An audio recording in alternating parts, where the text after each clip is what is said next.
Assalamualaikum warahmatullahi wabarakatuh. Kami dari kelompok 4 akan mempresentasikan mengenai teknik pengolahan skor. Teknik pengolahan skor. Dalam melakukan penskoran siswa, yang dilakukan oleh guru dapat digunakan untuk umpan balik kepada guru supaya dapat menyempurnakan proses dan perencanaan pembelajaran. Selain itu juga untuk mengembangkan hasil belajar siswa sesuai dengan potensi yang dimilikinya. Dalam sebuah proses pembelajaran, terdapat skor dan nilai yang keduanya memiliki makna yang berbeda.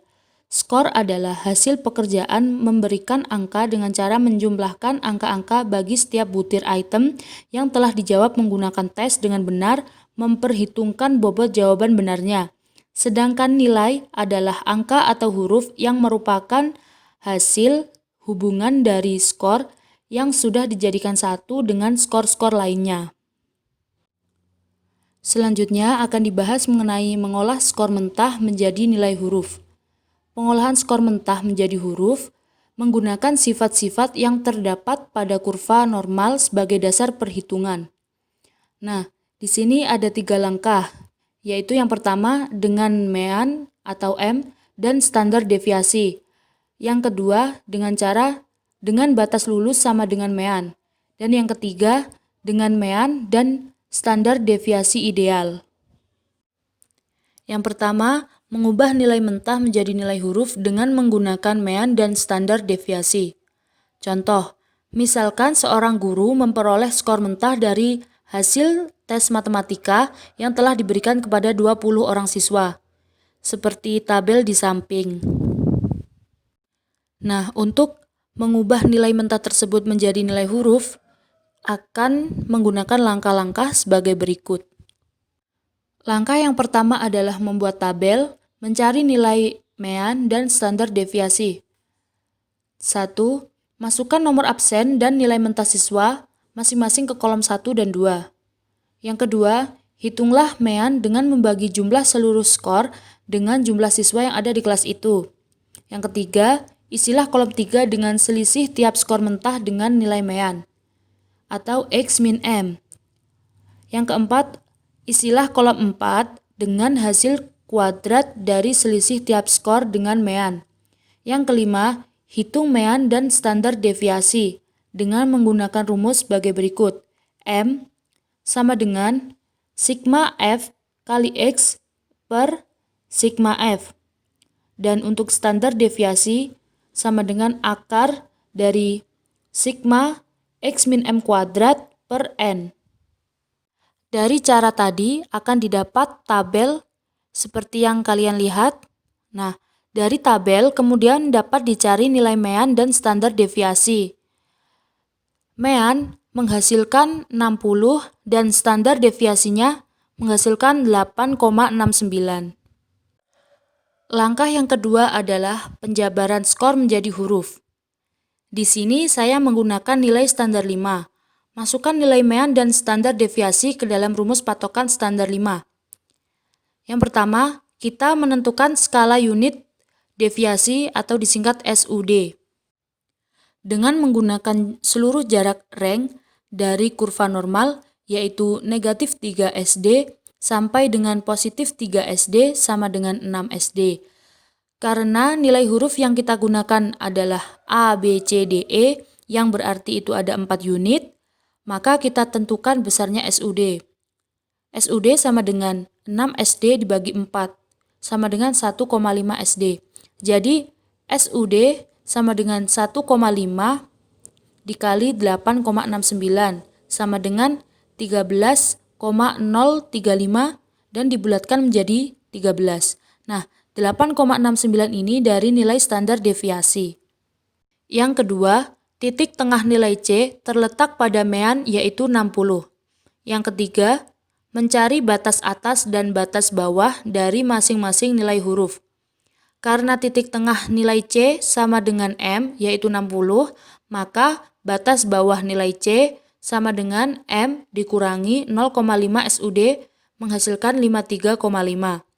Batas atas nilai C sama dengan M ditambah 0,5 SUD sama dengan 66,5. Batas bawah nilai D sama dengan M dikurangi 1,5 SUD menghasilkan 34. Skor di bawah 34 sama dengan E atau tidak lulus. Batas atas B sama dengan M ditambah 1,5 SUD menghasilkan 79,5. Skor di atas 79,5 berarti mendapatkan nilai A. Lalu yang keempat, kita mentransfer skor mentah dari 20 siswa tersebut ke dalam nilai huruf.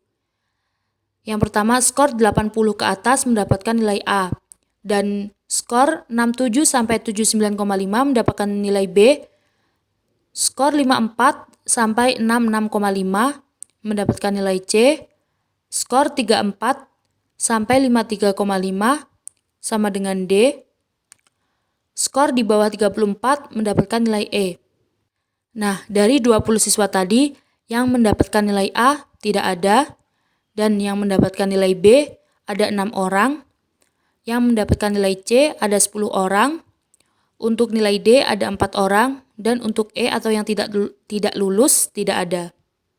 Di sini saya akan membahas cara mengolah skor menjadi huruf dengan batas lulus sama dengan mean.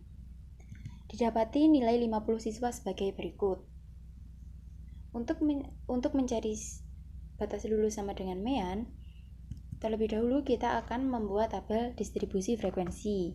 Untuk itu kita mencari ring K dan P dengan rumus ring sama dengan nilai tertinggi dikurangi nilai terendah, dan K sama dengan 1 ditambah 3,3 log N yang hasilnya 6,6 kemudian dibulatkan menjadi 7. Dari R dan K kita akan mencari P dengan rumus R dibagi K, yaitu 81 dibagi 7 menghasilkan 11,57 yang dibulatkan menjadi 12. Setelah itu kita akan menyusun tabel distribusi frekuensi.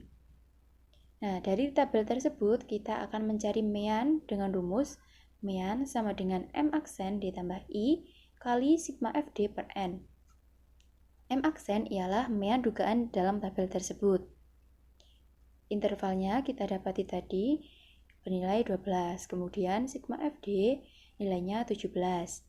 Kemudian kita akan masukkan setiap komponennya. Kemudian hasilnya adalah 61,58 yang dibulatkan menjadi 62. Selanjutnya kita akan menghitung DS dari tabel di atas. DS dengan rumus I dikali akar sigma FD kuadrat per N ditambah sigma FD per N kuadrat yang hasilnya adalah 20,88 dan dibulatkan ke bawah menjadi 20. Setelah itu, kita mempunyai kurva normal dengan skala negatif 3 sampai dengan 3.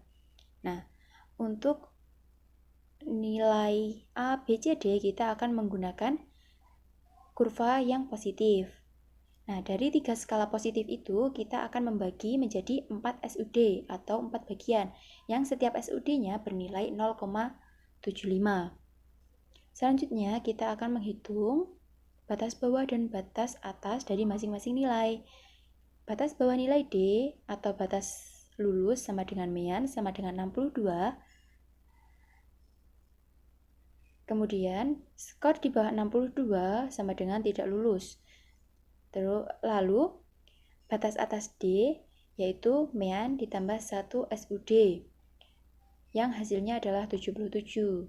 Untuk C, batas atasnya adalah 92 dan B, batas atasnya adalah 107 dan skor di atas 107 adalah termasuk nilai dari A. Nah, dari perhitungan tersebut kita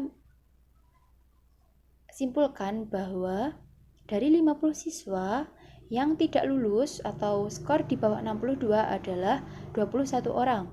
Yang mendapat nilai D dengan skor 62 sampai dengan 77 adalah 17 orang.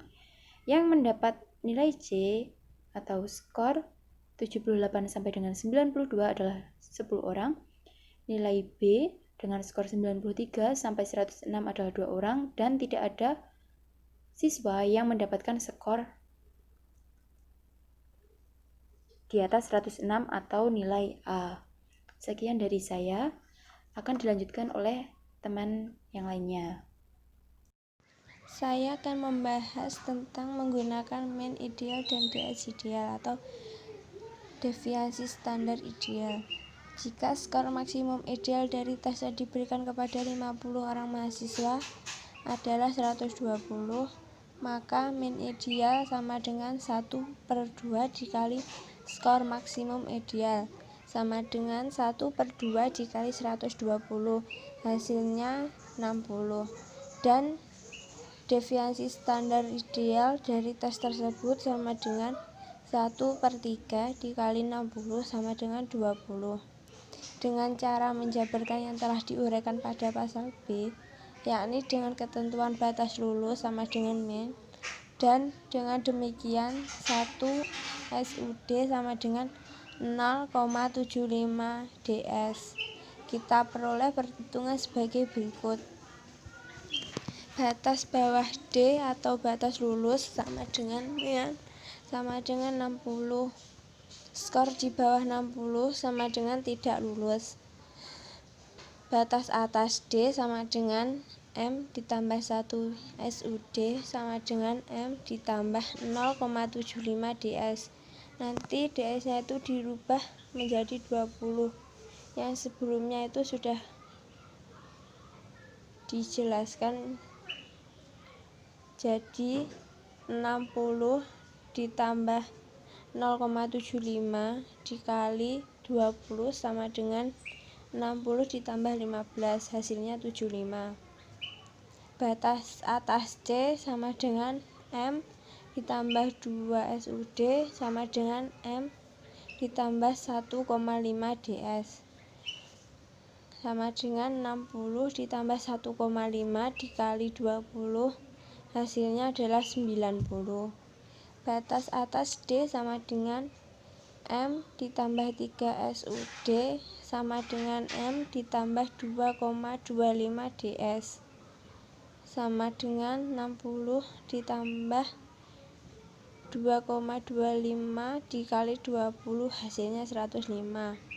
Skor di atas 105 adalah A. Dengan perhitungan tersebut, maka hasil kelulusan dari 50 orang mahasiswa itu adalah sebagai berikut. Yang tidak lulus, skor di bawah 60 sama dengan 20 orang. Yang mendapat nilai D, skor 60-75 sama dengan 16 orang. Yang mendapat nilai C, skor 76-90 adalah 11 orang. Yang mendapat nilai B, skor 91-105 adalah 3 orang. Yang mendapat nilai A, skor 105 tidak ada. Jika kita bandingkan hasil perhitungan tersebut dengan hasil perhitungan pada perhitungan berdasarkan batas lulus sama dengan mean, ternyata hasil kelulusan berimbang hampir sama. Yang tidak lulus hanya selisih 3 orang, dan kedua-duanya tidak ada yang memperoleh nilai A. Hal ini antara lain adalah karena skor maksimum ideal dari tes yang diolah adalah 120, sedangkan nilai maksimum aktual adalah 97, yang berarti masih jauh di bawah nilai maksimum ideal. Terima kasih. Untuk materi selanjutnya yaitu mengolah skor mentah menjadi skala 1 sampai 10. Untuk mengolah skor mentah menjadi skala 1 sampai 10 ada 2 cara. Yang pertama yaitu dengan menggunakan mean dan DS aktual, dan yang kedua yaitu penggunaan sistem penskoran mean ideal dan DS ideal. Untuk cara yang pertama yaitu dengan menggunakan mean dan DS aktual. Langsung ke contoh. Seorang guru memperoleh skor mentah dari hasil ulangan sejarah di kelas 3 SMP yang berjumlah 50 orang siswa sebagai berikut. Nah, di samping itu merupakan tabel nilai dari 50 orang siswa. Untuk mengolah skor menjadi nilai 1 sampai 10, terlebih dahulu kita cari kelas intervalnya, yaitu mencari rank terlebih dahulu dengan mengurangi skor maksimum dengan skor minimum. skor maksimumnya yaitu 87, untuk skor minimumnya yaitu 7. Berarti ranknya sama dengan 87 dikurangi 7 sama dengan 80. Untuk banyaknya kelas interval itu rumusnya R per I ditambah 1. R itu merupakan rank, untuk I itu merupakan interval. R-nya tadi 80, untuk I-nya kita ambil angka 8. Kemudian ditambah 1. 80 dibagi 8 ditambah 1 sama dengan 11. Jadi untuk interval I sama dengan 8, kelas intervalnya sama dengan 11. Selanjutnya yaitu membuat tabel dari data sebelumnya. Kolom pertama adalah kelas, banyaknya kelas ada 11. Kemudian kolom kedua diisi dengan interval, dimulai dari skor minimum berturut-turut dengan interval yang telah ditentukan yaitu 8.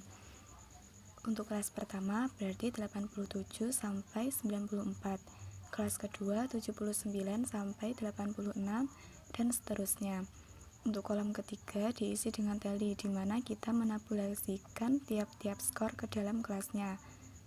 Interval 87 sampai 94 hanya satu orang yang dapat. Tidak ada yang mendapat skor di interval 79 sampai 86. Untuk interval 71 sampai 78 ada 2 yang dapat, dan seterusnya.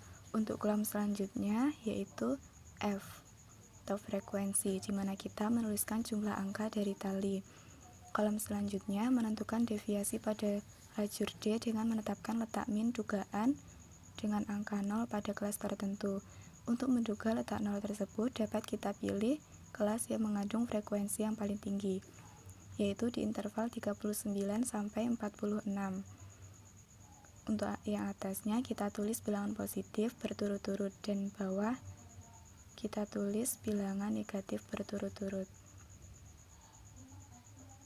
Kolom selanjutnya yaitu F dikali D. Kelas 1 berarti 1 dikali 6 sama dengan 6. Untuk kelas kedua berarti 0 dikali 5 sama dengan 0. Kelas ketiga 2 dikali 4 sama dengan 8, dan seterusnya. Kolom terakhir yaitu sigma F dikali D pangkat 2. Untuk kelas 1 berarti 6 dikali 6 sama dengan 36. Kelas kedua 0 dikali 5 sama dengan 0. Kelas ketiga 8 dikali 4 sama dengan 32, dan seterusnya. Kemudian kita menjumlahkan untuk sigma F, atau bisa disebut dengan N, sama dengan 50. Kemudian untuk sigma FD sama dengan 19. Untuk sigma FD kuadrat sama dengan 181. Nah, dari tabel tersebut angka rata-rata atau min adalah M sama dengan M aksen ditambah I sigma FD per N.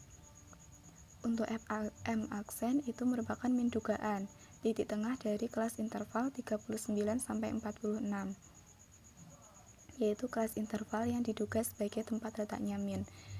M aksen berarti 39 ditambah 46 dibagi 2 sama dengan 42,5.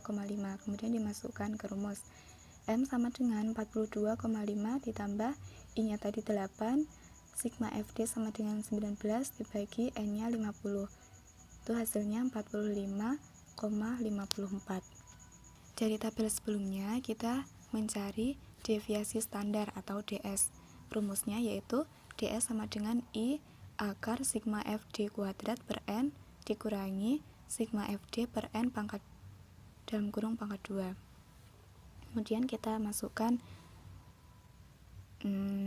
I sama dengan 8, sigma FD kuadrat sama dengan 181, N-nya 50, sigma FD-nya 19, untuk N-nya 50. Nah, kemudian kita cari hasilnya yaitu 15,12, dibulatkan menjadi 15. Setelah itu kita jabarkan skor mentah ke dalam nilai 1 sampai dengan 10 dengan menggunakan rumus penjabaran sebagai berikut.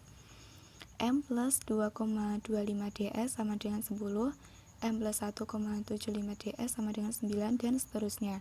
Maka hasil perhitungannya adalah M-nya tadi 45,54 ditambah 2,25 dikali DS-nya yaitu 15 sama dengan 79,29 dibulatkan menjadi 79. Jadi untuk 79 Untuk skor 79 ke atas itu nilainya yaitu 10. Yang kedua yaitu 45,54 ditambah 1,75 dikali 15. Itu hasilnya 71,79. Kemudian kita bulatkan menjadi 72. Berarti untuk skor 72 sampai dengan 78 itu sama dengan 9. Dan seterusnya.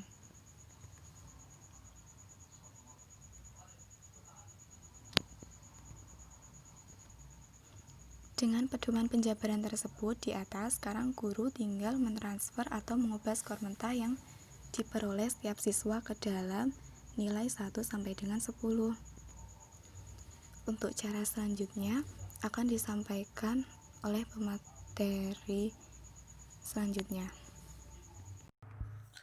Nomor 2 yaitu penggunaan sistem penskoran min ideal dan DS ideal. Misalkan, telah dilakukan suatu tes matematika sehingga menghasilkan nilai seperti contoh di atas. Tes tersebut memiliki skor maksimum ideal yaitu 100. Maka untuk mengubah skor mentah tersebut ke dalam nilai 1 sampai 10 yaitu min ideal sama dengan skor maksimum ideal dibagi 2. 100 dibagi 2 sama dengan 50. Sedangkan untuk mencari DS ideal yaitu min ideal dibagi 3. Tadi didapatkan min ideal yaitu 50. Jadi 50 dibagi 3 sama dengan 16,6. Dengan menggunakan rumus penjabaran seperti contoh yang pertama, maka tadi sudah didapatkan bahwa nilai M itu yaitu 50 dan DS-nya 16,6. Jadi kita tinggal memasukkan dari rumus M plus 2,25 dikali DS sama dengan 10 dan sampai seterusnya. Jadi bisa dilihat di PPT itu 50 plus 2,25 dikali 16,6 sama dengan 87,35 dan dibulatkan menjadi 87. Nah, di situ skor 87 ke atas sama dengan nilai 10. Selanjutnya 50 plus 1,75 dikali 16,6 sama dengan 79,05 dan dibulatkan menjadi 7,9. Nah, di situ 7,79 sampai 86 sama dengan 9 dan seterusnya. Nah, dengan menggunakan min ideal dan DS ideal seperti di atas, ternyata bahwa hasilnya itu berbeda. Siswa yang mendapat nilai 10 adalah siswa yang memperoleh skor mentah 87 ke atas dan bukan 79 ke atas seperti hasil perhitungan dengan min dan DS aktual. Juga yang mendapatkan nilai 6 adalah siswa yang memperoleh skor mentah 54 sampai dengan 61 dan bukan 49 sampai dengan 56.